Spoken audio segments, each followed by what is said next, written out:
लाभ हानि खाता का अर्थ और प्रारूप समझने के बाद अब हम लाभ हानि खाता से संबंधित प्रश्न को हल करेंगे। यह प्रश्न हमारी पुस्तक का 15वां प्रश्न है, जिसको हम देखेंगे। निम्नलिखित विवरणों से एशियन ट्रेडर्स का 31 मार्च 2018 को समाप्त होने वाले वर्ष का लाभ हानि खाता बनाइए। और प्रश्न में दिया गया है वेतन 60,000, स्वीकृत छूट 8,000, प्राप्त छूट 5,000, अप्राप्त ऋण 2,000, किराया एवं दर 2,000, बीमा 2,500 रुपये, विनियोग पर ब्याज 2,000 रुपये, ह्रास 1,200 रुपये, कमीशन नामे अर्थात कमीशन डेबिट 4,000 रुपये, व्यापार खाते से हस्तांतरित सकल लाभ अर्थात ग्रॉस प्रॉफिट दिया गया है 1,60,000 रुपये। और इस प्रश्न का हमें लाभ हानि खाता बनाना है। तो देखिए, लाभ हानि खाता बनाते समय सबसे पहले हम ऊपर शीर्षक में लिखेंगे profit and loss account of Asian traders, क्योंकि प्रश्न में दिया गया है कि आपको एशियन ट्रेडर्स का लाभ हानि खाता बनाना है। एशियन ट्रेडर्स की सूचनाएं दी गई हैं वर्ष की। और फॉर द ईयर एंडिंग 31 मार्च 2018, यानी कि 31 मार्च 2018 को समाप्त होने वाले वर्ष का। इसके बाद एंट्री देखते जाएंगे और उसको लिखते जाएंगे। जैसा कि सबसे लास्ट में लिखा है व्यापार खाते से हस्तांतरित सकल लाभ, यानी कि 1,60,000 रुपये ग्रॉस प्रॉफिट दिया गया है, जो कि ट्रेडिंग अकाउंट में आ रहा था।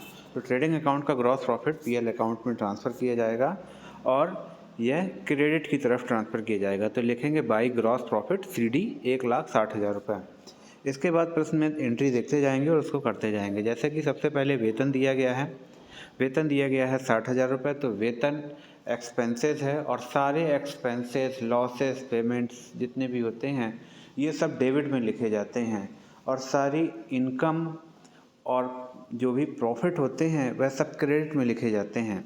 तो वेतन अर्थात सैलरी एक प्रकार से व्यापार का खर्च है, एक्सपेंसेस है, इसलिए इसको प्रॉफिट एंड लॉस अकाउंट के डेबिट में लिखेंगे और डेबिट में लिख दिया गया टू सैलरीज 60,000 रुपये। इसके बाद लिखा है स्वीकृत छूट और उसके नीचे लिखा है प्राप्त छूट।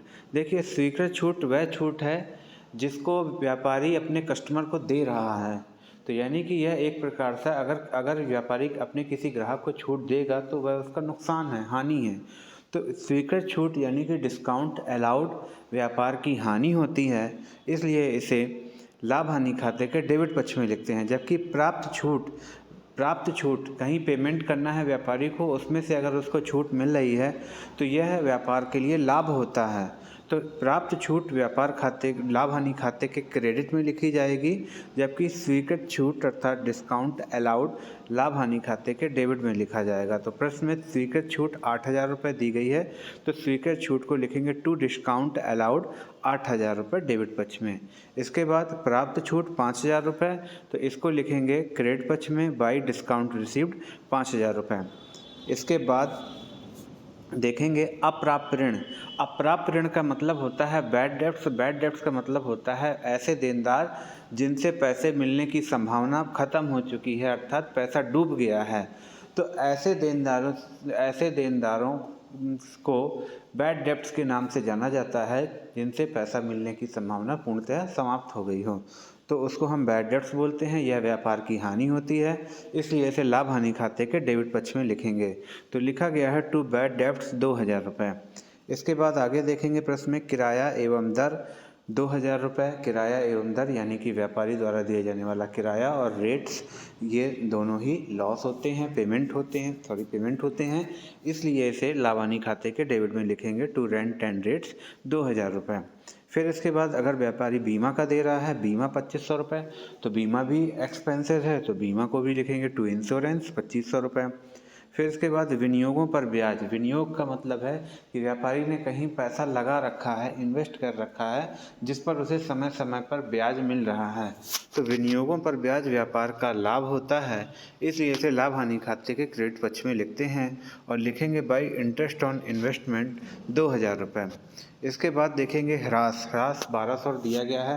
ह्रास का मतलब होता है डेप्रिसिएशन, और डेप्रिसिएशन का मतलब होता है स्थायी संपत्तियों के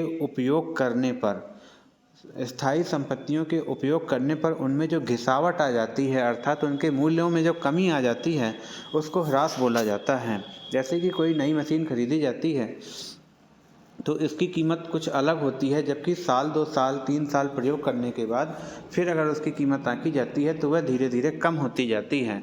तो संपत्तियों को प्रयोग करने में जो कमी आ रही है, उसकी वैल्यू में जो कमी आ रही है, यही उसका ह्रास कहलाती है। तो ह्रास व्यापार की हानि होती है, इसे लाभ हानि खाते के डेबिट पक्ष में लिखते हैं।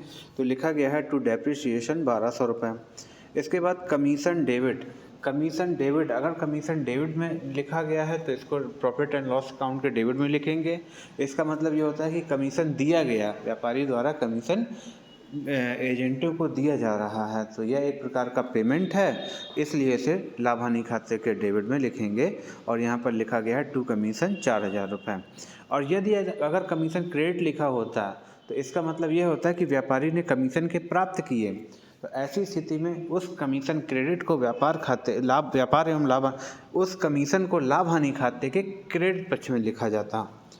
और यहाँ पर अब सारी एंट्री हो गई हैं। व्यापार खाते से हस्तांतरित सकल लाभ को हम ऊपर लिख चुके हैं 1,60,000 से बाई ग्रॉस प्रॉफिट सीडी। इसके बाद हम दोनों पक्षों का टोटल करेंगे। जब दोनों पक्षों का टोटल करेंगे तो क्रेडिट का टोटल तो 1,67,000 रुपये आएगा, जबकि डेबिट का टोटल कम आएगा। तो ऐसी स्थिति में 1,67,000 रुपये क्रेडिट का टोटल ज़्यादा है, तो हम दोनों तरफ टोटल में फाइनली टोटल में 1,67,000 और 1,67,000 रुपये लिख देंगे। इसके बाद डेबिट पक्ष के टोटल में क्रेडिट पक्ष के टोटल में से डेबिट पक्ष के टोटल को घटा देंगे तो 87,300 का अंतर आएगा। यानी कि डेबिट पक्ष में 1,67,000 रुपये कुल टोटल करने के लिए 87,300 की कमी आ रही है। तो इस कमी को लिख दिया जाएगा 87,300। यह बैलेंस के नाम से जानी जाती है। तो यह जो है डेबिट पक्ष में आने वाला बैलेंस क्रेडिट बैलेंस के नाम से जाना जाता है। तो यह 87,300 क्रेडिट बैलेंस है और इसको नाम दिया जाएगा टू नेट प्रॉफिट। यानी कि ये व्यापार का क्या है, नेट प्रॉफिट है, यानी कि पूरे वर्ष में हुए लेन देनों पर निकलने वाला लाभ है, शुद्ध लाभ है, इसलिए इसको नेट प्रॉफिट के नाम से जानेंगे। और नेट प्रॉफिट के आगे इसके आगे सीडी लगा दी जाएगा, क्योंकि इसको आगे जब बैलेंस शीट बनाई जाएगी तो बैलेंस शीट बनाते समय इसको कैपिटल अकाउंट में जोड़ा जाएगा। तो लिख दिया जाता है टू नेट प्रॉफिट सीडी। अगर नेट लॉस आता, अगर मान लीजिए बैलेंस दूसरी तरफ आता, क्रेडिट की तरफ आता, तो उसको हम डेबिट बैलेंस के नाम से जानते, और वह नेट लॉस के नाम से जाना जाता। वहाँ पर हम लिख देते बाई नेट लॉस सीडी, और वह जाके बैलेंस शीट में कैपिटल अकाउंट में लेस हो जाता। यानी कि अगर नेट प्रॉफिट आ रहा है तो वह कैपिटल अकाउंट में ऐड हो जाता है बैलेंस शीट में, और यदि नेट लॉस आ रहा है तो वह बैलेंस शीट में कैपिटल अकाउंट में लेस हो जाता है।